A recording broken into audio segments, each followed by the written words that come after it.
आधुनिक हिंदुस्तानी संगीत के जनक माने जाने वाले दिग्गज संगीतकार पंडित विष्णु नारायण भातखंडे का आज 10 अगस्त को जन्मदिन है। उन्होंने अपना पूरा जीवन प्राचीन और समकालीन हिंदुस्तानी संगीत में रिसर्च के लिए समर्पित कर दिया और इसे एक व्यवस्थित रूप दिया। पंडित विष्णु भातखंडे का जन्म 1860 में जन्माष्टमी के दिन हुआ था। उनके पिता नारायणराव भातखंडे था। वो बॉम्बे में एक बड़ी कंपनी में अकाउंटेंट थे। उनका परिवार मुंबई में रहता था। बहुत कम उम्र से ही उन्होंने संगीत के लिए प्रतिभा दिखाई। उन्होंने कम उम्र में ही बांसुरी बजाना सीखा। उन्होंने अपने संगीत प्रेम के चलते धार्मिक त्योहारों में सक्रिय रूप से भाग लिया। कॉलेज में पढ़ते हुए उन्होंने वल्लभदास नाम के एक पड़ोसी से सितार सीखा और कुछ ही समय में इसमें महारत हासिल कर ली। उस समय बड़े अली खान जैसे प्रसिद्ध संगीतकार बॉम्बे में कार्यक्रम करते थे। विष्णु नियमित रूप से उनके पास जाते थे। उनसे प्रेरित होकर उन्होंने उस समय की उपलब्ध पुस्तकों से संगीत के सिद्धांतों का अध्ययन करना शुरू कर दिया। इस दौरान उन्होंने बीए और एलएलबी भी किया। उस समय गायन उत्तेजक मंडली नाम का एक संगीत क्लब था। विष्णु इसमें शामिल हुए और महान कलाकारों के प्रदर्शन को सुना। उन्होंने ध्रुपदा, ख्याल आदि में संगीत रचनाओं का संग्रह शुरू किया। ये हिंदुस्तानी संगीत में विभिन्न प्रकार के गीत हैं। उन्होंने संगीत पर पुराने क्लासिक्स पढ़ने से पाया कि उनकी थ्योरीज आउट ऑफ फैशन हो गई हैं और संगीतकार उनका पालन नहीं करते थे।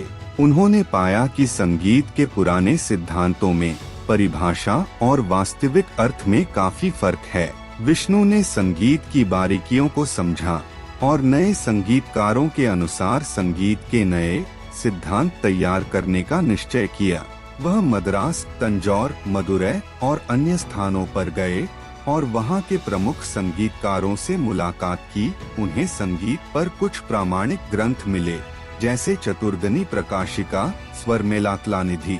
उन्होंने इन पुस्तकों को छापा और उन्हें मामूली कीमतों पर बेच दिया।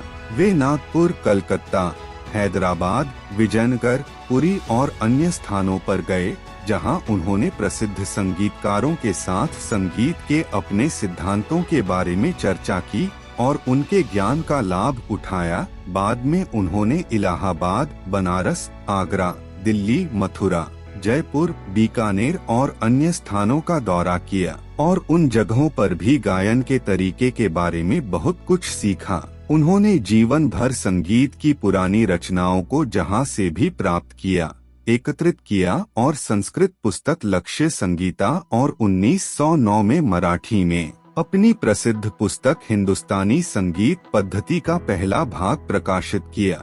अगले वर्ष भातखंडे ने अपनी कानूनी प्रैक्टिस छोड़ दी और अपना शेष जीवन संगीत की सेवा में समर्पित कर दिया। 1911 में उन्होंने अपनी पुस्तक लक्षण गीता प्रकाशित की। 1914 में उन्होंने अपनी हिंदुस्तानी संगीत पद्धति का दूसरा और तीसरा भाग प्रकाशित किया। उन्होंने संगीत शिक्षण की अपनी प्रणाली का उपयोग करके बड़ौदा में संगीत महाविद्यालय शुरू किया। उन्होंने संगीत शिक्षकों को प्रशिक्षित किया। उन्होंने संगीत पर ग्रेड के अनुसार पाठ्य पुस्तकें लिखीं, जिन्हें क्रमिक पुस्तिका मलिका के नाम से जाना जाता है। उन्होंने संगीतकारों के बीच रागों और धुनों के नियमों पर एक आम समझ पैदा की। ये नियम 1932 में प्रकाशित उनकी किताब हिंदुस्तानी संगीत पद्धति के चौथे भाग में मिलते हैं। 1925 में 5वें अखिल भारतीय संगीत सम्मेलन में उन्होंने लखनऊ में संगीत महाविद्यालय खोलने का निर्णय लिया और अगले वर्ष हिंदुस्तानी संगीत का मैरिस कॉलेज खोला। अपना पूरा जीवन संगीत को समर्पित करने के बाद 1936 में उनका देहावसान हो गया। ब्रजदर्पण न्यूज नेटवर्क परिवार भारत के महान संगीतकार पंडित विष्णु नारायण भातखंडे को उनकी जयंती पर कोटि कोटि नमन करता है।